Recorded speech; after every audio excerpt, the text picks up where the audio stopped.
Bienvenue sur Radio WLC, une filiale de Radio WLC Ministries, un ministère en ligne dédié à apprendre à vivre en étant constamment prêt pour le retour du Sauveur. Depuis 2000 ans, les croyants de chaque génération aspirent à être la dernière génération. Contrairement à la croyance populaire, Christ n'a pas donné aux croyants de signe des temps à surveiller. Au lieu de cela, il a averti à plusieurs reprises que sa venue prendrait par surprise même les fidèles. Yahushua a urgemment averti les croyants d'être prêts parce que le Fils de l'homme viendra à l'heure où vous n'y penserez pas. Radio WLC enseigne les esprits et prépare les cœurs au retour soudain de Christ. La crémation est-elle une option légitime pour les chrétiens ? Ou l'enterrement est-il le seul choix souhaitable pour les croyants ? Que dit l'Écriture à ce sujet ? Y a-t-il un commandement clair dans un sens ou dans l'autre ? Ce sont là quelques-unes des questions que nous allons aborder aujourd'hui. Mais si c'est la première fois que vous nous écoutez, bonjour, je suis Éric Thomas et vous écoutez Radio World's Last Chance.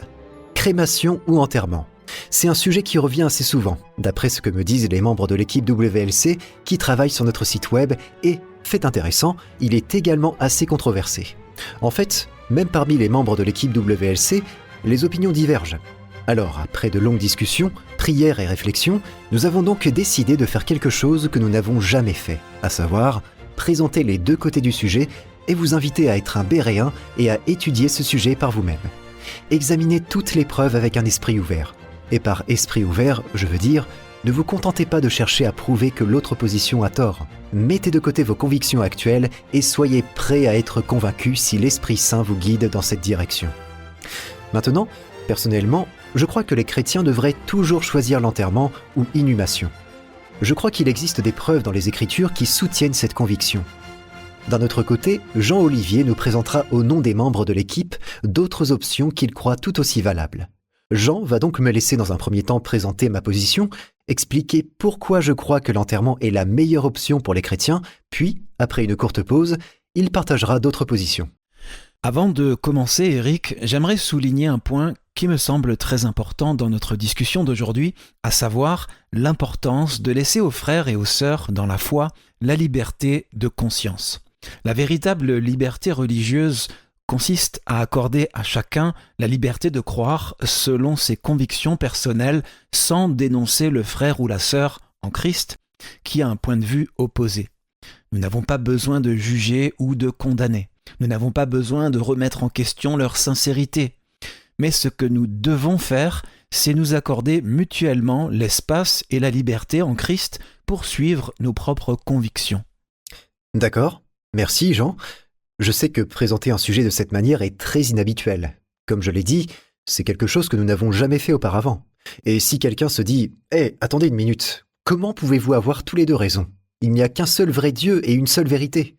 Je répondrai simplement « Je suis d'accord avec vous. » Moi aussi. Ceci étant dit, nous sommes tous toujours en train d'apprendre. Nous venons tous d'horizons religieux et de bases de compréhension différents. De plus, comme Jean l'a déjà souligné à maintes reprises dans d'autres émissions, ce n'est pas notre travail de convaincre. Ce n'est pas mon travail, ce n'est pas le travail de Jean. Ce n'est pas le vôtre non plus. C'est le travail du Saint-Esprit. Quel est ce passage, Jean ? Celui qui parle de l'œuvre de l'Esprit Saint ? C'est Jean 16, versets 7 et 8. Il est écrit « Cependant, je vous dis la vérité. Il vous est avantageux que je m'en aille, car si je ne m'en vais pas, le Consolateur ne viendra pas vers vous. Mais si je m'en vais, je vous l'enverrai. Et quand il sera venu, il convaincra le monde en ce qui concerne le péché, la justice et le jugement. » C'est ce qui nous permet de présenter la vérité sans essayer de forcer les choses. Nous n'avons pas besoin de faire le travail de Yah à sa place. Yah se débrouille très bien tout seul. Et il comprend notre passé, les vérités que nous comprenons actuellement ainsi que celles que nous ignorons encore. Il sait comment convaincre notre pensée de la vérité. C'est un bon point. Nous avons tous encore tellement à apprendre. Même quand Yahushua reviendra et établira le royaume de Yah, nous continuerons tous à apprendre. Je crois que même pendant toute l'éternité, nous continuerons à apprendre. Moi aussi. Ok, donc, crémation ou enterrement ? Les Écritures ne donnent en fait aucun ordre explicite dans un sens ou dans l'autre.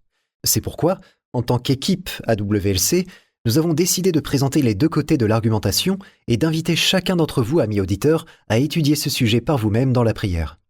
Nous ne pensons pas qu'il s'agit d'une question qui touche au salut. En d'autres termes, nous pouvons tous avoir des opinions très tranchées sur le sujet, et c'est le cas. Mais sans ordre clair dans les Écritures, ce n'est pas un principe dont dépend le salut d'une personne. C'est ça. Les questions relatives au salut sont toujours accompagnées de commandements ou de déclarations très claires dans les Écritures. Yahweh ne laisse jamais place à l'interprétation sur un sujet aussi important.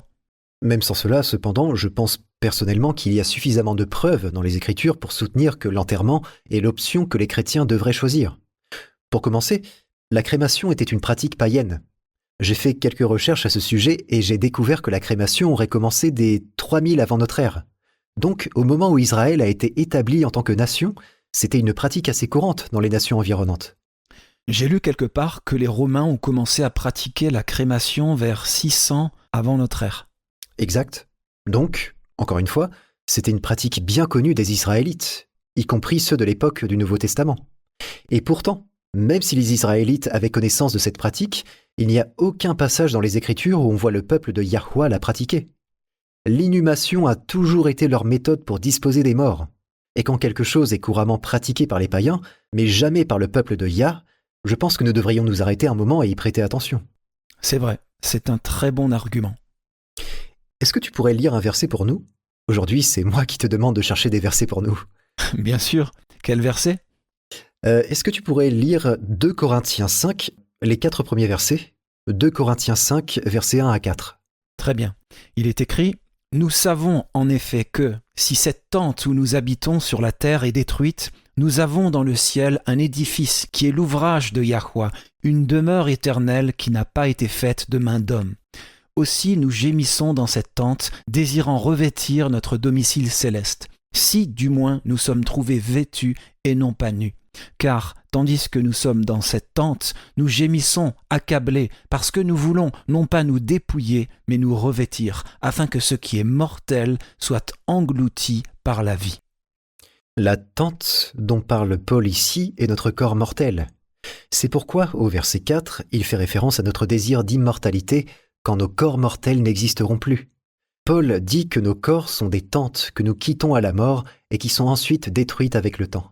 J'ai une question. Si nos corps sont abandonnés à la mort pour se décomposer avec le temps, est-ce que ça ne signifierait pas que, quoi qu'il arrive à nos corps mortels, ça n'aurait pas vraiment d'importance ? Quelle différence est-ce que ça ferait de les incinérer ou de les inhumer, puisque les corps que nous inhumons ne restent pas tels quels de toute façon ? Personne ne prétend que nous préservons réellement les corps par momification, par exemple. C'est juste. Eh bien, 2 points. Premièrement, Yahweh a un plan pour ressusciter nos corps terrestres. Pourrait-on lire 1 Corinthiens 15, versets 35 à 38 ? Bien sûr, laisse-moi juste un instant. Voilà, il est écrit « Mais quelqu'un dira, comment les morts ressuscitent-ils ? Et avec quel corps reviennent-ils ? Insensé, ce que tu sèmes ne reprend point vie s'il ne meurt. Et ce que tu sèmes, ce n'est pas le corps qui naîtra, c'est un simple grain, de blé peut-être, ou de quelque autre semence. Puis Yahweh lui donne un corps comme il lui plaît. Et à chaque semence, il donne un corps qui lui est propre. » L'inhumation est une façon d'exprimer notre foi en la résurrection. Un autre problème avec la supposition selon laquelle, puisque les corps enterrés se décomposent, ce que nous en faisons n'aurait pas d'importance et que nous avons de nombreux cas clairement documentés de membres du peuple de Yah inhumés dans l'Ancien et le Nouveau Testament. C'est un point important, parce que Paul nous dit à plusieurs reprises de prendre les premiers croyants comme exemple. Que dit-il dans 1 Corinthiens 10, versets 6 et 11 ? « Or, ces choses sont arrivées pour nous servir d'exemple, afin que nous n'ayons pas de mauvais désirs comme ils en ont eu. » Et le verset 11 nous dit « Ces choses leur sont arrivées pour servir d'exemple, et elles ont été écrites pour notre instruction, à nous qui sommes parvenus à la fin des siècles. » Un de plus. Pourrait-on lire Romains 15, verset 4 ? Or, tout ce qui a été écrit d'avance l'a été pour notre instruction, afin que, par la patience et par la consolation que donnent les Écritures, nous possédions l'espérance. Bien sûr, cela ne se limite pas aux pratiques funéraires. Mais quand il nous est dit de façon répétée que ce qui s'est passé dans le passé doit nous servir d'exemple pour que nous en tirions des leçons, nous devons alors examiner tout ce qui est consigné dans les Écritures, en particulier quand il y a un doute, puisque nous n'avons pas d'ordre clair dans un sens ou dans l'autre. Maintenant, quand on regarde les exemples donnés dans les Écritures, on constate, à maintes reprises, que les gens voulaient être inhumés. Nous n'allons pas prendre le temps de tous les lire, mais il y en a plusieurs. Par exemple, on peut lire Genèse 49, versets 19 à 31.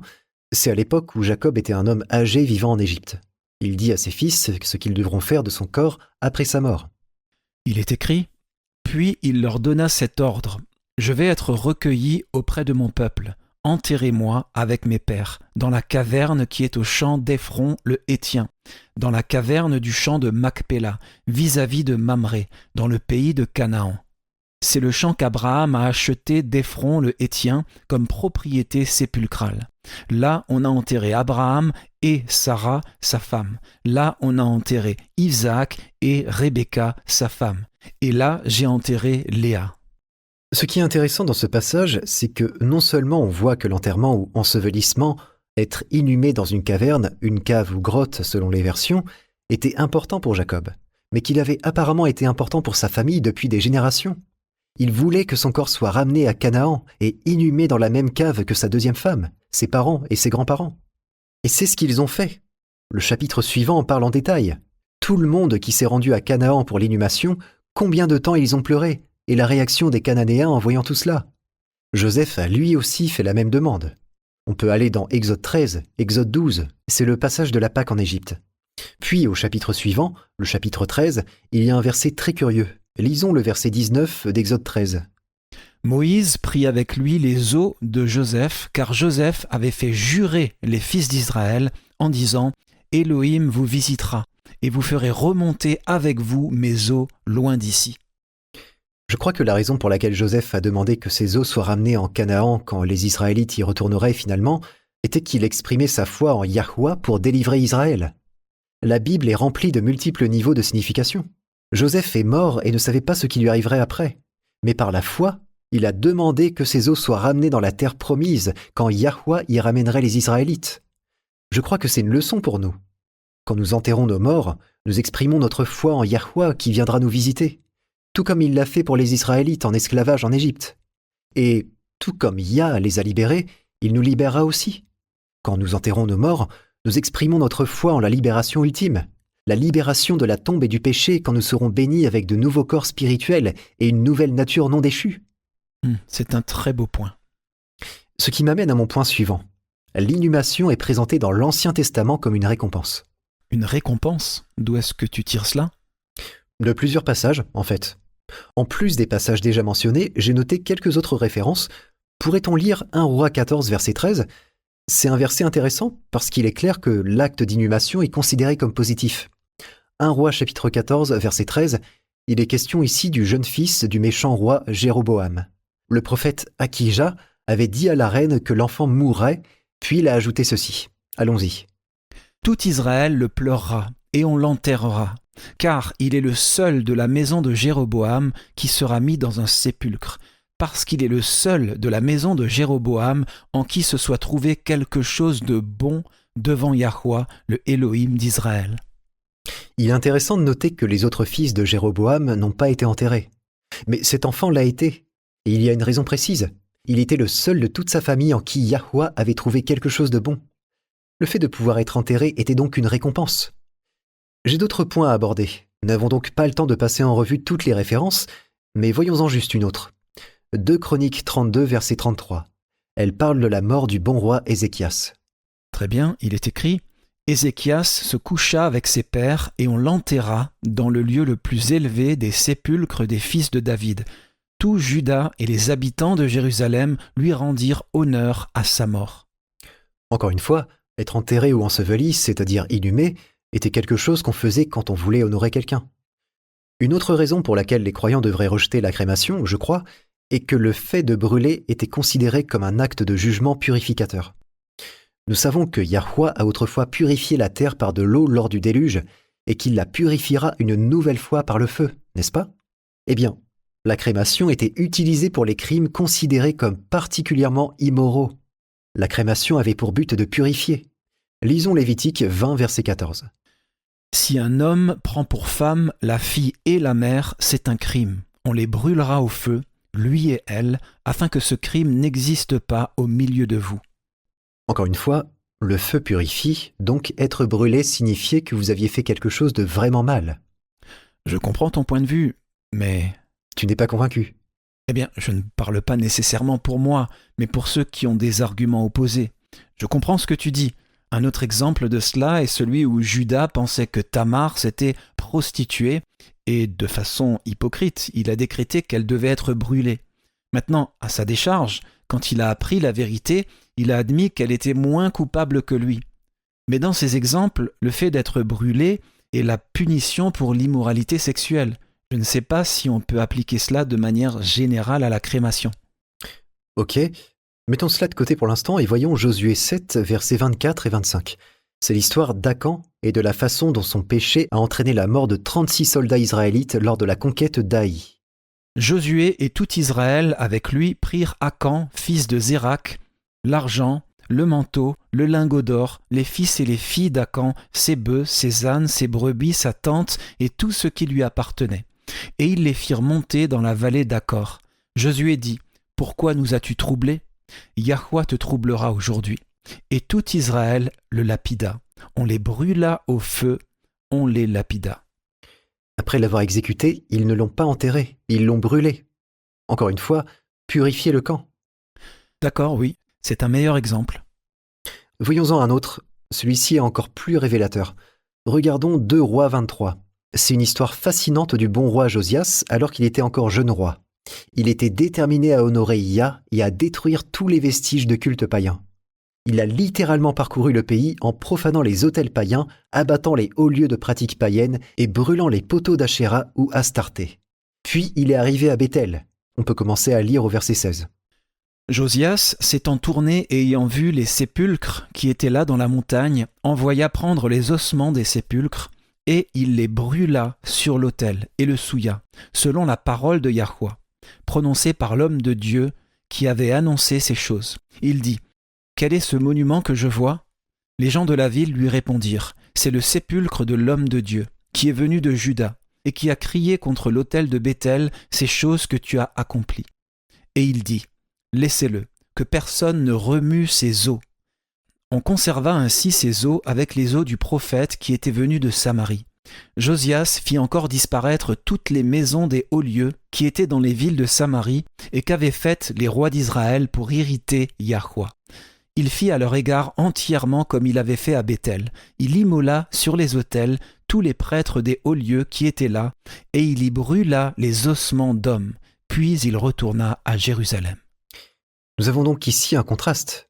Josias, l'un des meilleurs rois que l'ancien Israël ait jamais eu, a souillé les autels païens en y brûlant des ossements. Mais quand il est arrivé à la tombe d'un saint prophète, il l'a laissé intacte. C'est très intéressant. On doit admettre que c'est un contraste frappant. Dans les Écritures, l'absence d'inhumation était considérée comme une punition très déshonorante. J'ai là une liste de plusieurs versets que j'aimerais qu'on lise. Quel est le premier ? C'est Jérémie 16, versets 4 à 6. Il est écrit « Ils mourront consumés par la maladie. On ne leur donnera ni larmes ni sépulture. Ils seront comme du fumier sur la terre. Ils périront par l'épée et par la famine. Et leurs cadavres serviront de pâture aux oiseaux du ciel et aux bêtes de la terre. Car ainsi parle Yahweh, n'entre pas dans une maison de deuil, n'y va pas pleurer, te lamenter avec eux, car j'ai retiré à ce peuple ma paix, dit Yahweh, ma bonté et ma miséricorde. Grands et petits mourront dans ce pays. On ne leur donnera point de sépulture, on ne les pleurera point, on ne se fera point d'incision, et l'on ne se rasera pas pour eux. » Le fait qu'ils ne soient pas inhumés, qu'ils ne reçoivent pas de sépulture, est donc clairement lié au fait que Yahweh a retiré sa bonté et sa miséricorde au peuple. C'est une punition. Quel est le suivant ? Jérémie 25, verset 33, il est écrit « Ceux que tuera Yahweh en ce jour seront étendus d'un bout à l'autre de la terre. Ils ne seront ni pleurés, ni recueillis, ni enterrés. Ils seront comme du fumier sur la terre, ou ils deviendront des déchets sur le sol, dans une autre version. » Le suivant est le psaume 79, verset 3, qui dit « Ils ont versé leur sang comme de l'eau tout autour de Jérusalem, et il n'y a eu personne pour les enterrer. » La liste est longue, tu veux que je continue ? Non, nous manquons de temps. Lisons simplement. En vois-tu un dans Ecclésiaste ? Oui, Allons-y, lisons celui-là. Nous n'avons pas le temps de lire les autres.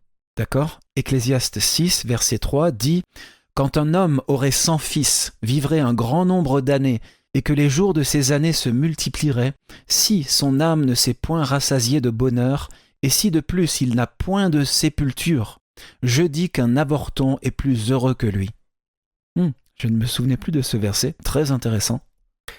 Encore une fois, l'absence d'inhumation convenable était considérée comme une honte, voire une punition divine. Nous savons aussi qu'à l'époque du Nouveau Testament, le peuple de Yah pratiquait encore les ensevelissements. Même avec la prévalence de la crémation romaine, les Israélites et les premiers chrétiens inhumaient toujours leurs morts. Christ lui-même a été enseveli. Jean-Baptiste aussi. Tout comme Étienne, le premier martyr chrétien. Oui, il a aussi été enseveli. Un dernier point, puis je te laisserai la parole. L'ensevelissement est un thème récurrent dans la théologie du Nouveau Testament, comme une leçon concrète de la mort au péché et de la résurrection avec Christ dans une vie nouvelle. Que dit Romains 6, les versets 3 et 4 ? Ignorez-vous que nous tous qui avons été baptisés en Yahushua Christ, c'est en sa mort que nous avons été baptisés. Nous avons donc été ensevelis avec lui par le baptême en sa mort, afin que, comme Christ est ressuscité des morts par la gloire du Père, de même nous aussi, nous marchions en nouveauté de vie. C'est une métaphore extrêmement puissante pour décrire le processus du salut. On la retrouve dans Colossiens 2, verset 12. C'est une de ces longues phrases de Paul. Commençons au verset 11. « Et c'est en lui que vous avez été circoncis d'une circoncision que la main n'a pas faite, mais de la circoncision de Christ, qui consiste dans le dépouillement du corps de la chair, ayant été ensevelis avec lui par le baptême. Vous êtes aussi ressuscités en lui et avec lui, par la foi en la puissance de Yahweh, qui l'a ressuscité des morts. » Je crois qu'en tant que chrétiens qui attendons avec impatience la promesse de la résurrection, nous montrons notre foi en enterrant nos morts. Oui, à notre mort, notre esprit retourne à Yah qui nous l'a donné. Mais nos corps, même après notre mort, devraient être traités avec respect. C'est conforme aux Écritures. Jude 1, verset 9 nous dit « Or, l'archange Michel, lorsqu'il contestait avec le diable et lui disputait le corps de Moïse, n'osa pas porter contre lui un jugement injurieux, mais il dit que Yahweh te réprime. » Moïse était déjà mort à ce moment-là. Nous savons d'après Deutéronome 34 que Yahweh lui-même a enseveli Moïse. Il aurait pu, je sais pas, le faire disparaître, pour que son corps cesse d'exister, mais il ne l'a pas fait. Il a traité le corps de Moïse avec soin et respect, tout comme l'archange Michel. Je crois que ce sont là des exemples desquels les chrétiens devraient apprendre pour savoir comment traiter nos morts. C'est très bien. Tu as soulevé des points vraiment intéressants. Merci, très bien. Nous allons faire une courte pause et à notre retour, Jean nous fera part d'autres réflexions sur le sujet qui sont à l'exact opposé de ce que je viens de présenter. Nous revenons dans un instant. Un enseignement populaire dans le christianisme est l'idée que la loi divine a été clouée à la croix avec Yahushua. Ceci est interprété comme signifiant que la loi divine n'a plus besoin d'être observée. Et à vrai dire, quelque chose a été cloué sur la croix, mais ce ne sont pas les 10 commandements. WLC vous invite à faire une étude approfondie de Colossiens 2. Apprenez la vérité sur ce qui a été cloué sur la croix, ce qui ne l'a pas été, et ce que cela signifie pour les chrétiens aujourd'hui. Rendez-vous sur worldslastchance.com et lisez « Qu'est-ce qui a été cloué sur la croix ?» Un examen de Colossiens 2. Une fois encore, lisez l'article « Qu'est-ce qui a été cloué sur la croix ?» Un examen de Colossiens 2 sur worldslastchance.com. Parce que les choses dont vous n'avez pas connaissance peuvent vous causer du tort.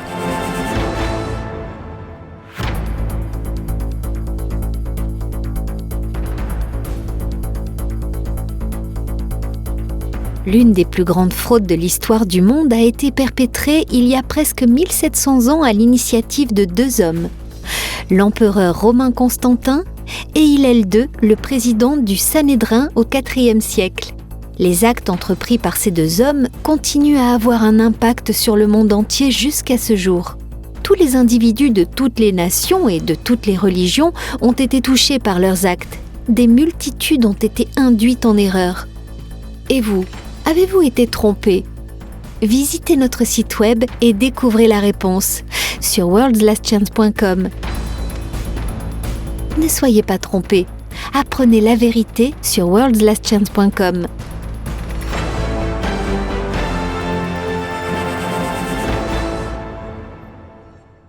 Très bien. Vous avez donc entendu mon opinion selon laquelle l'enterrement devrait être le choix privilégié des chrétiens. Jean, je te laisse maintenant la parole pour présenter pourquoi certains pensent que la crémation serait une option valable pour les chrétiens. Avant de continuer, je voudrais clarifier un point pour nos amis auditeurs. Nous n'allons pas passer en revue les arguments partagés par Eric dans notre première partie pour les réfuter. Ce n'est pas le sujet de notre discussion d'aujourd'hui.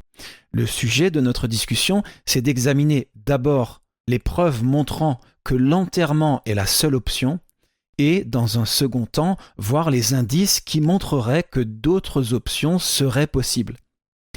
Eric a partagé d'excellents points pour soutenir sa croyance. Nous n'allons pas transformer cela en un débat. Nous allons simplement exposer, au nom de l'équipe WLC, les raisons pour lesquelles certains membres pensent que d'autres méthodes seraient acceptables pour Yahweh. Je vais juste ajouter que nous ne vous demandons pas de nous croire, nous ou qui que ce soit, sur parole.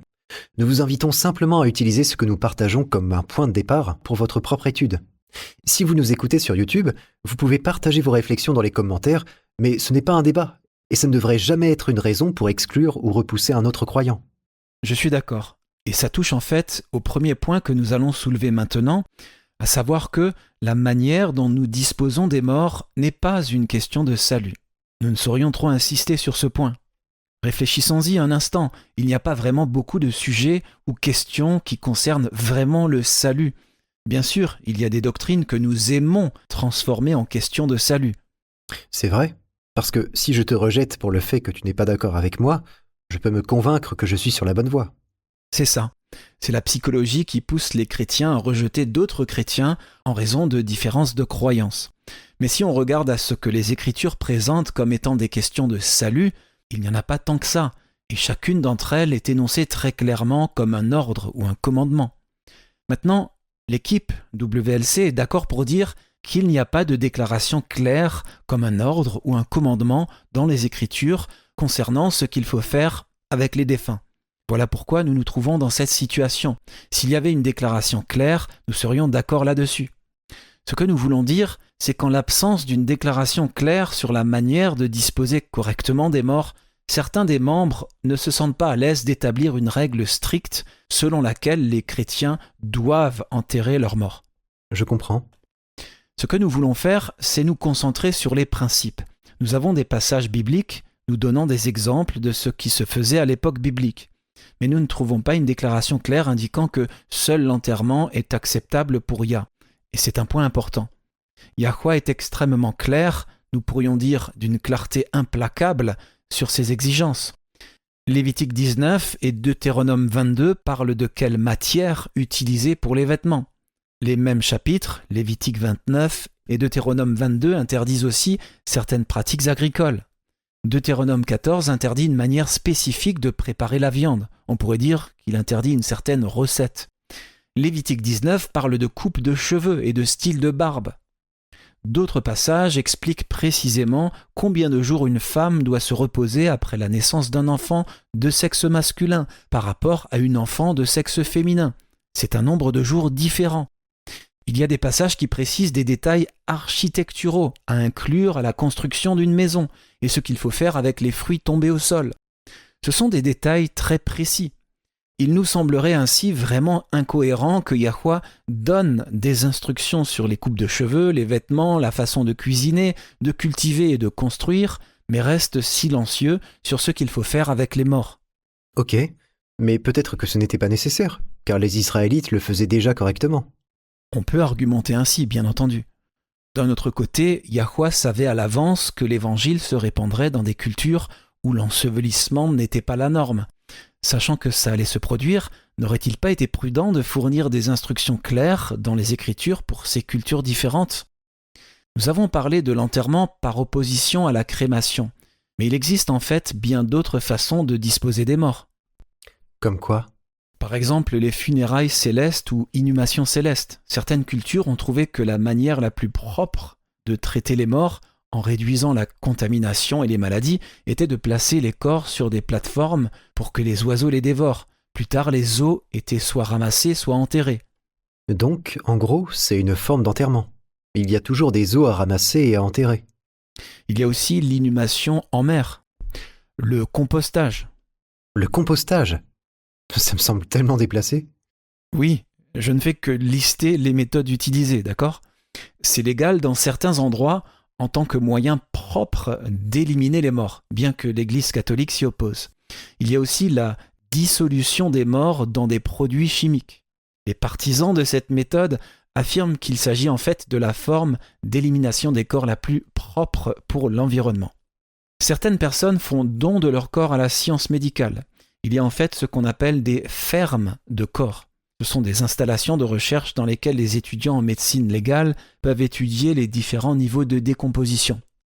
Il y a aussi la synthèse de diamants, transformer les restes en un diamant créé en laboratoire qui peut ensuite être porté en tant que bijou commémoratif. Ce sont des moyens légaux de disposer des corps. La plupart n'étaient même pas envisageables à l'époque biblique. Tu as raison. Mais certains argumentent que si le but est d'utiliser les Israélites comme exemple pour savoir comment nous devons disposer des morts, l'enterrement tel que nous le pratiquons de nos jours n'est en fait pas la façon dont les Israélites procédaient. Depuis les patriarches jusqu'à Christ lui-même, en passant par les prophètes, les Israélites emmuraient en fait leurs morts. Emmurés ? Ils plaçaient leurs morts dans des caves, des grottes ou des tombes au-dessus du sol. Bien que cette pratique soit encore en vigueur dans certaines régions du monde, il ne s'agit pas de l'inhumation dans la terre à laquelle la plupart des gens pensent quand ils parlent d'enterrement. Donc, encore une fois, certains argumentent que si le but est de disposer des morts de la même manière que les Israélites le faisaient, alors nous ne devrions pas enterrer les corps dans le sol. Nous devrions les emmurer dans des tombes hors sol. Et qu'en est-il d'une crypte ? Tu parles d'une voûte souterraine sous le sol d'une église ? Eh bien, ça dépend de la mesure dans laquelle on veut se rapprocher de la pratique israélite. Les premiers chrétiens ensevelissaient leurs morts dans des cryptes. Mais les Israélites ne le faisaient pas, même si je suppose qu'on peut considérer une grotte comme une sorte de crypte, en quelque sorte. Mais encore une fois, si le but est de suivre l'exemple des Israélites, il n'y aurait qu'une seule façon correcte de traiter les morts, et ce n'est pas l'enterrement dans le sol, c'est l'emmurement dans une tombe hors sol ou un sépulcre au-dessus du sol. Ou dans une cave, une grotte. Oui, si on y a légalement accès. Mais la plupart des pays interdisent l'inhumation sur une propriété privée, et vous ne voudrez pas laisser un défunt dans une grotte sur une propriété publique. Maintenant, si nous acceptons que Yahweh attend des croyants qu'ils emmurent leurs morts comme les Israélites, nous nous heurtons à un autre problème. Ce n'est pas une méthode d'inhumation qui est disponible partout. Même si nous élargissons la définition du terme inhumation pour y inclure l'enterrement dans le sol, ça reste une option qui n'est simplement pas disponible partout. Comme où ? Au Japon, par exemple, le Japon affiche un taux de crémation pratiquement de 100%. Je pense que c'est quelque chose comme 99,97% si on tient compte des décès pour lesquels le corps n'a pas été retrouvé. L'argument est le suivant. Les croyants japonais devraient-ils donc porter un lourd fardeau de culpabilité simplement parce qu'ils n'ont pas d'autre option ? Bien sûr que non. Mais la plupart des pays ont plusieurs options disponibles. Je dis simplement que dans les cas où les gens ont le choix, l'enterrement est la meilleure option. Bien sûr. Mais d'autres disent que c'est aussi une question de culture. Différentes cultures ont développé différentes façons de traiter les morts en fonction des moyens dont elles disposent pour minimiser les maladies, maximiser la propreté et honorer les morts. Dans le Grand Nord, où il était impossible de creuser des tombes dans le sol gelé pendant une grande partie de l'année, on brûlait les morts. Il en va de même dans les climats chauds comme en Inde. Brûler les morts était un moyen propre de se débarrasser des corps. Il n'y avait pas de reste en décomposition pour polluer l'air ou contaminer les nappes phréatiques, selon eux. En parlant de brûler, beaucoup de martyrs ont été brûlés sur le bûcher. Mais c'est différent, non ? Je veux dire, ce n'est pas quelque chose qu'ils ont choisi. Ça leur a été imposé.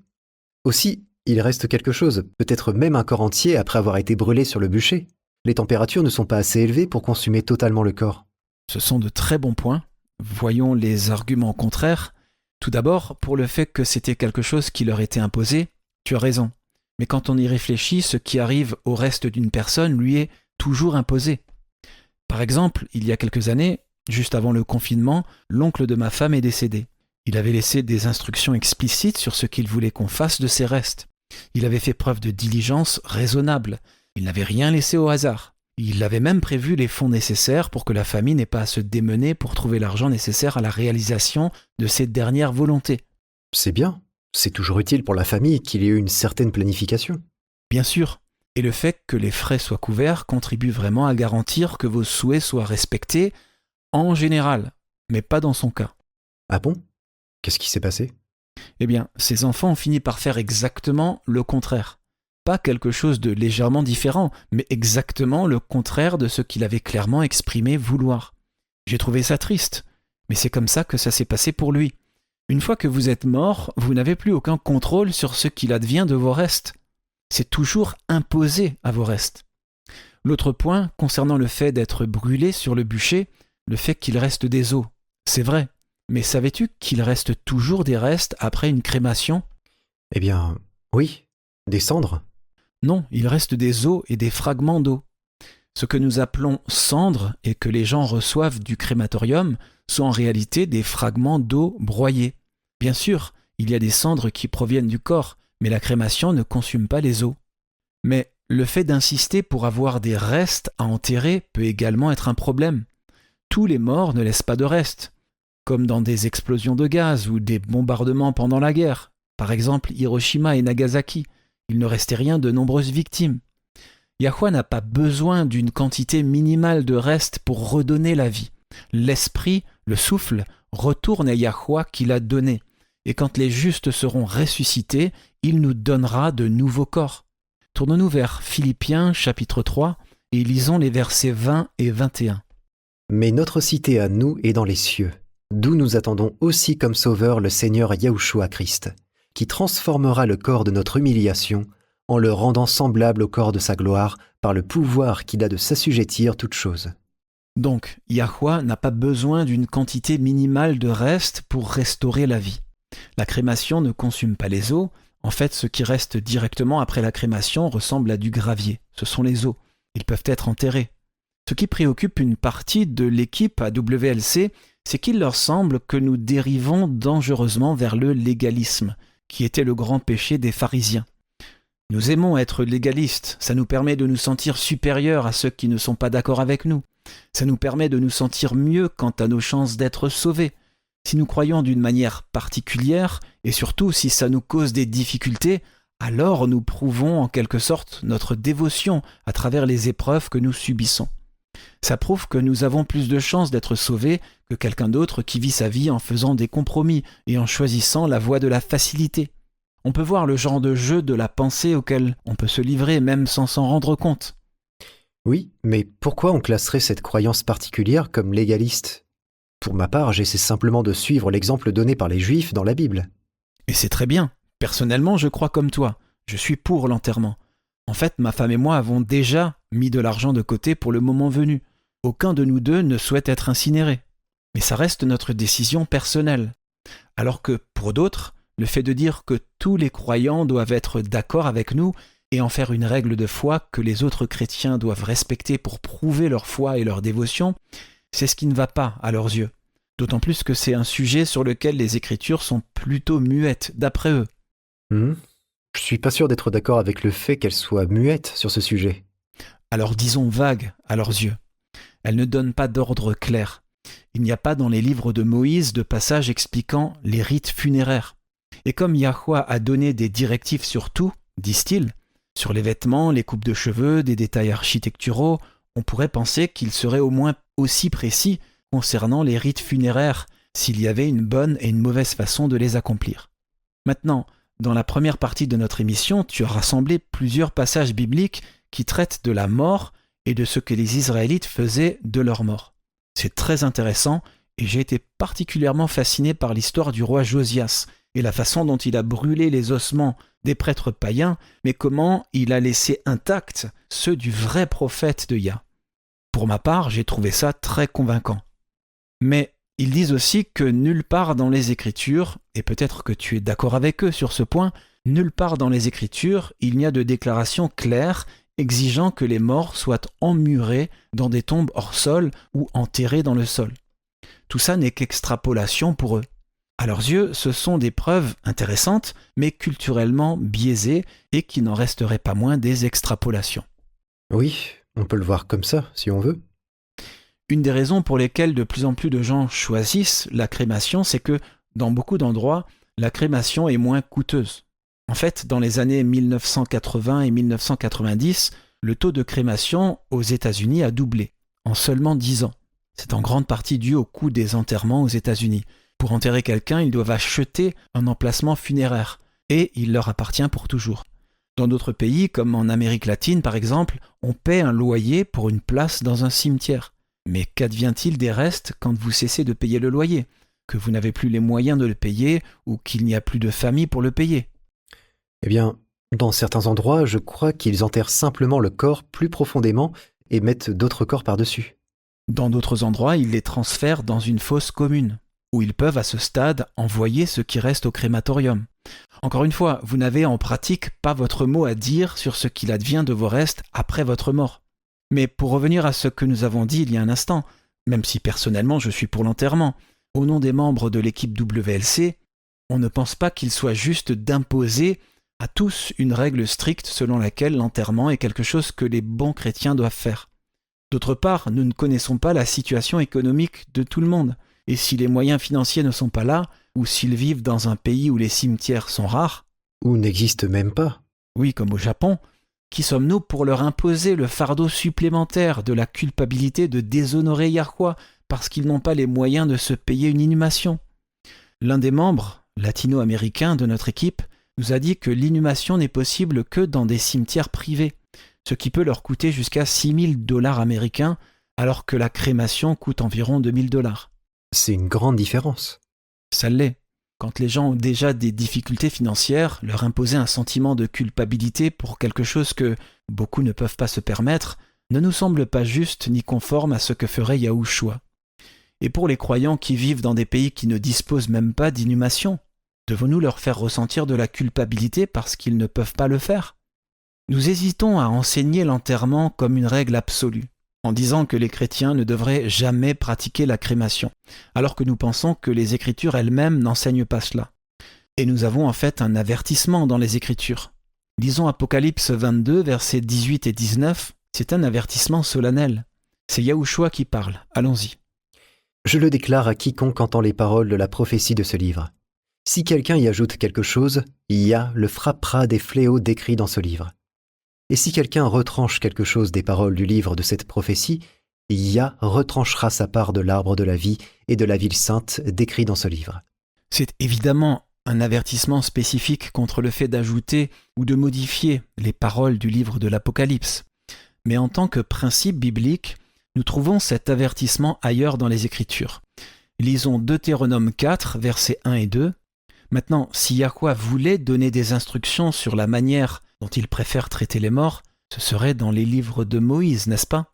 Parce que c'est là qu'il a établi les lois qui ont formé la base de la culture israélite. Allons-y, Deutéronome chapitre 4, versets 1 et 2. Maintenant, Israël, écoute les lois et les ordonnances que je vous enseigne. Mettez-les en pratique afin que vous viviez et que vous entriez en possession du pays que vous donne Yahweh, le Elohim de vos pères. Vous n'ajouterez rien à ce que je vous prescris, et vous n'en retrancherez rien. Mais vous observerez les commandements de Yahweh, votre Elohim, tels que je vous les prescris. Vous n'ajouterez rien à ce que je vous prescris, et vous n'en retrancherez rien, mais vous observerez les commandements de Yahweh, votre Elohim, tels que je vous les prescris.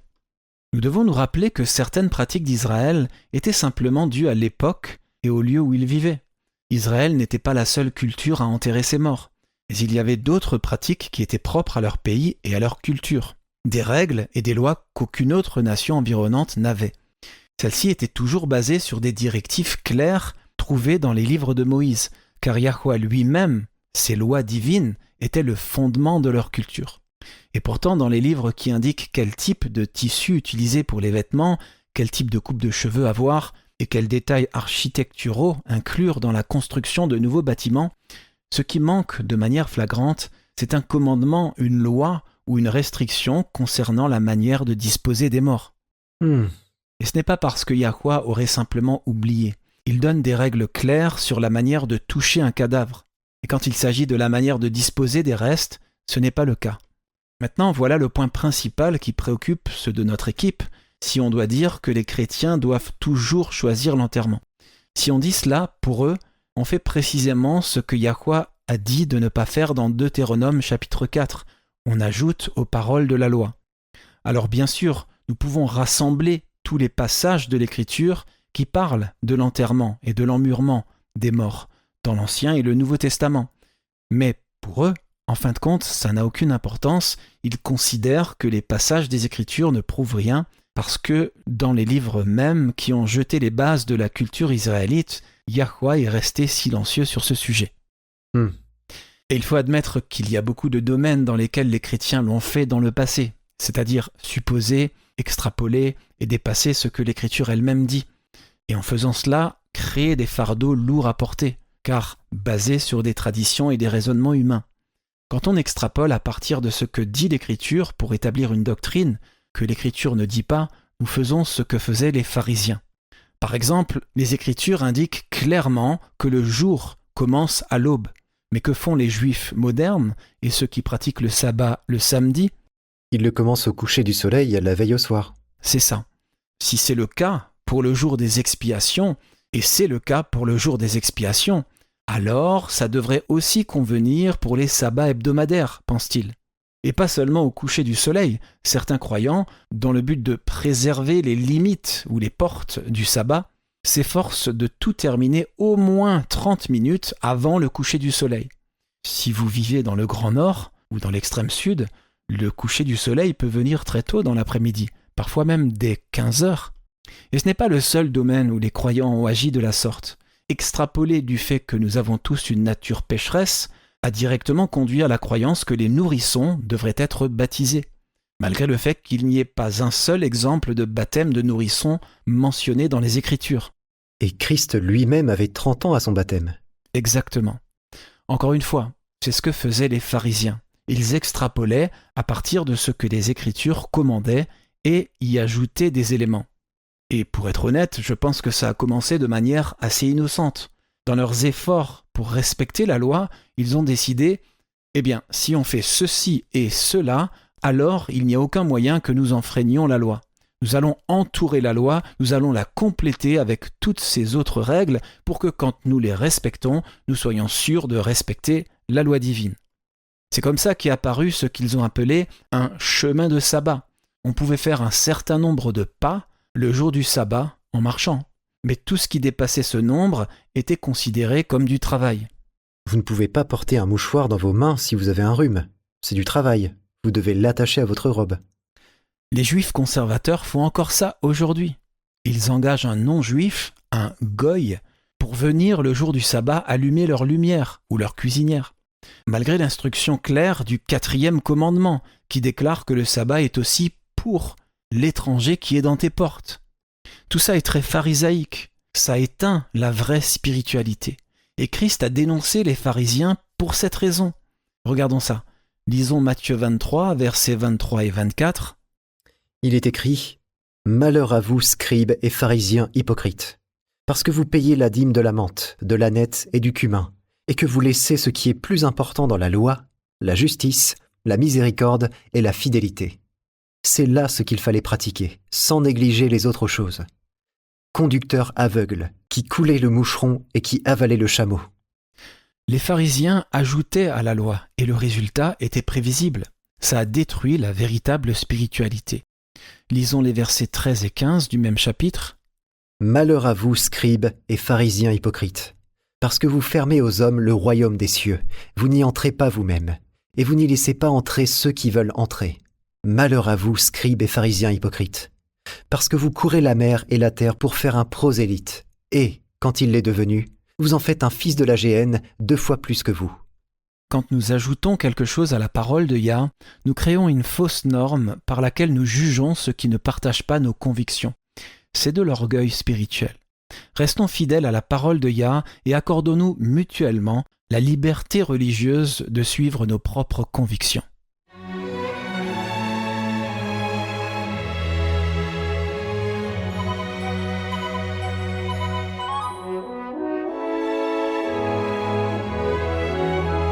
Vous écoutez la radio World's Last Chance.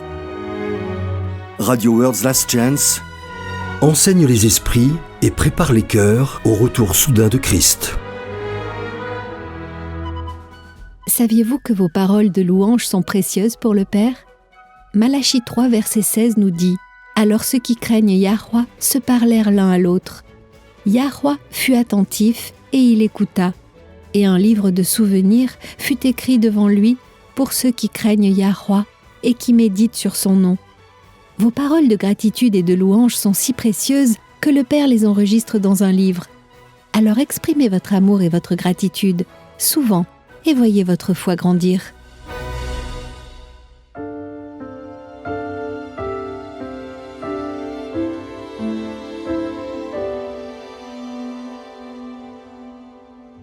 Vous écoutez Élise Blanc pour votre promesse quotidienne de la parole de Yah.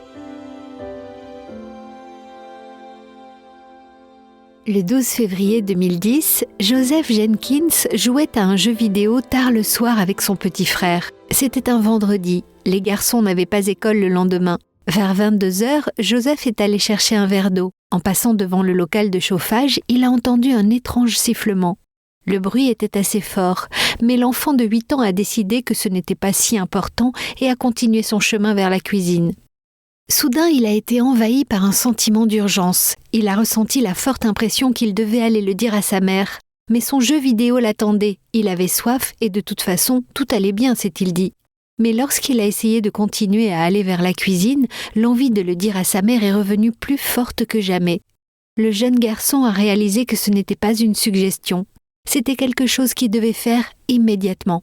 Il s'est précipité dans la chambre de sa mère et l'a réveillée. « Maman, il y a un sifflement qui vient de la chaufferie. » Au lieu de la rassurer en lui disant que tout allait bien, sa mère a ouvert de grands yeux. Elle a bondi hors du lit et a couru vers la chaufferie, tout en criant à ses enfants de sortir de la maison et monter dans la voiture. En quelques minutes, Joseph et ses 6 frères et sœurs sont tous montés dans la voiture, regardant la maison, attendant que leur mère sorte. Celle-ci était toujours à l'intérieur, appelant la compagnie de gaz pour les informer de la situation. Après avoir raccroché, Madame Jenkins a commencé à appeler son mari qui travaillait tard. Mais elle a soudainement ressenti des nausées quand les émanations de gaz ont atteint l'endroit où elle se trouvait. Elle a décidé de s'habiller et de l'appeler depuis son téléphone portable une fois qu'elle serait montée dans la voiture avec ses enfants. Après ce qui a semblé être des heures pour les enfants qui attendaient anxieusement dehors, Madame Jenkins s'est dépêchée de sortir et de les rejoindre dans la voiture. Elle a immédiatement appelé son mari et lui a dit « Nous avons une fuite de gaz dans la maison. Nous sommes tous dans la voiture. » Au moment où elle a dit cela, la maison entière a explosé. La force de l'explosion et des flammes ont fait s'effondrer l'abri de la voiture juste devant eux. « Notre maison vient d'exploser, l'abri voiture s'est effondré », a dit Madame Jenkins à son mari. Puis lâchant le téléphone, elle a mis la marche arrière et a reculé aussi vite que possible. Des années plus tard, en repensant à l'incident, Joseph, maintenant jeune adulte, se souvient. Après tout cet incident, nous avons réalisé que nous avions été épargnés par la main de Yah, qui a incité un garçon de 8 ans à parler à sa mère d'un son particulier. Nous avons vu un miracle de Yah juste devant nos yeux. Même si nous avions perdu la plupart de ce que nous possédions, nous avions encore ce qui comptait vraiment, notre famille. Je me souviens encore du moment où mon père s'est précipité à la maison. Nous sommes tous sortis en courant vers lui et nous nous sommes embrassés. Aujourd'hui encore, je ressens une gratitude inexprimable pour les miracles que Yahweh nous montre, à nous et à nos familles, tout au long de notre vie. Le psaume 31 nous dit « Yahweh, je cherche en toi mon refuge, que jamais je ne sois confondu. Délivre-moi dans ta justice, incline vers moi ton oreille, hâte-toi de me secourir, sois pour moi un rocher protecteur, une forteresse où je trouve mon salut. Car tu es mon rocher, ma forteresse, et à cause de ton nom tu me conduiras, tu me dirigeras, tu me feras sortir du filet qu'ils m'ont tendu, car tu es mon protecteur. » Nous avons reçu de grandes et précieuses promesses. Réclamez-les dès maintenant.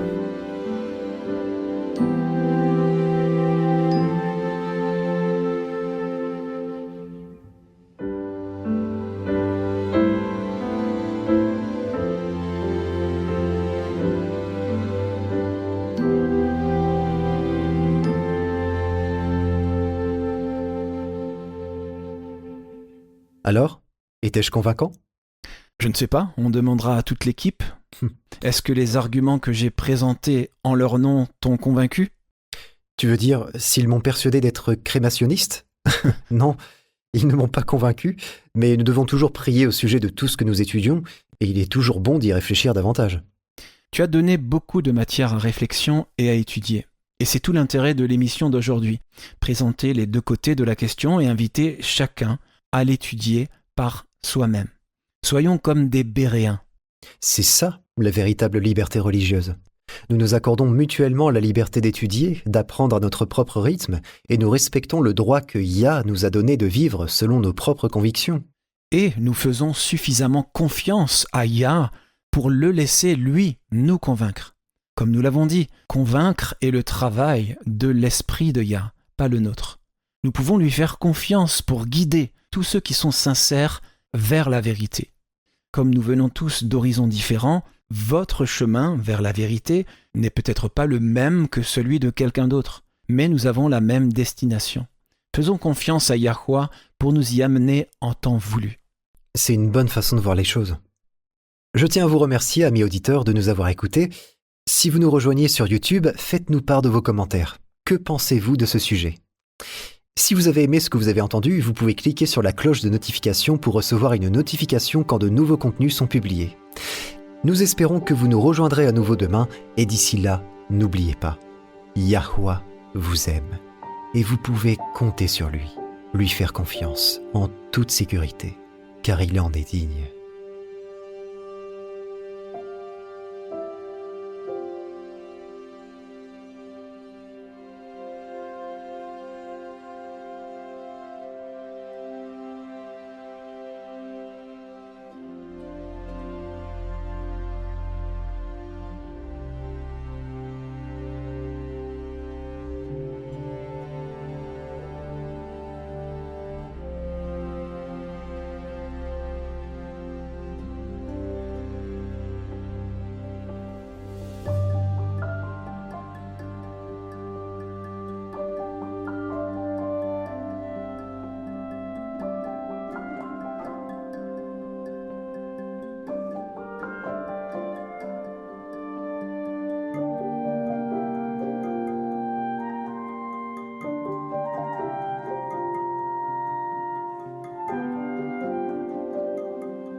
Vous étiez à l'écoute de Radio WLC.